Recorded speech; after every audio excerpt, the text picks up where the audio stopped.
Senate Democrats, increasingly bullish on their 2020 chances, want no part of Medicare for all proposals being pushed by far-left populist presidential contenders. 4 recent polls show that a majority of Americans do not support the proposal, especially after finding out it would do away with their private health insurance. Originally championed by Vermont Senator Bernie Sanders and co-sponsored by fellow Democratic presidential primary contender Sens.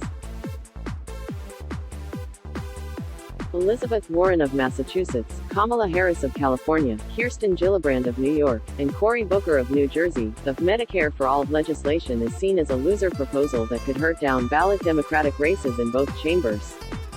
Sanders, a socialist, appears to stand alone in his full-throated and enduring support of the policy. But it's a particularly sensitive area in the Senate, where Democrats are looking to end the Republicans' 53-47 majority. That discomfort shows through in the reaction of Harris to questions about Medicare for all, having seemed to support it in response to a Democratic debate question, only to reverse course after. "I don't think it was any secret that I was not entirely comfortable, that's an understatement," Harris said at a recent stop in Iowa. "I finally was like, I can't make this circle fit into a square." House Democratic leadership has steered clear of bringing up Medicare for All Bill 2. The floor out of fear that it could hurt their members in swing districts and endanger their chances of keeping their majority in the chamber.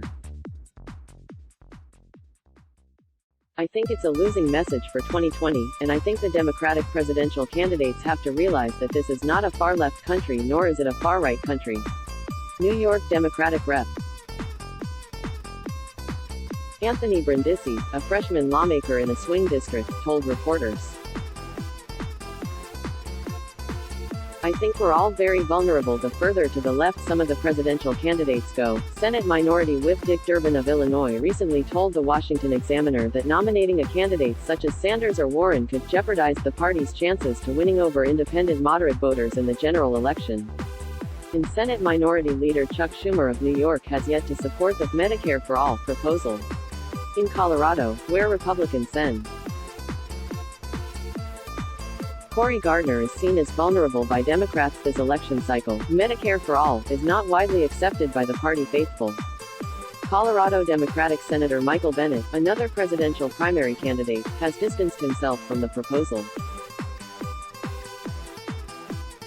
Former Senate Majority Leader Harry Reid excoriated the policy this week, telling Vice News it was politically unfeasible. "How are you going to get it passed?" said the Nevada Democrat.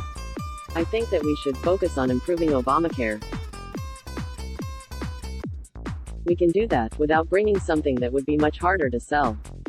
Improving Obamacare, people understand that. They would appreciate that. It locks in many important things." There's some recent precedent to Democrats distancing themselves from the proposal. During the 2018 midterm election, then Arizona Democratic Rep. Kyrsten Sinema ran a successful Senate campaign and flipped a Republican seat while running in opposition to Medicare for All. "I do not support Medicare for All," Sinema told reporters at the time. "I'm really focused on solutions that are realistic and pragmatic and we can get done."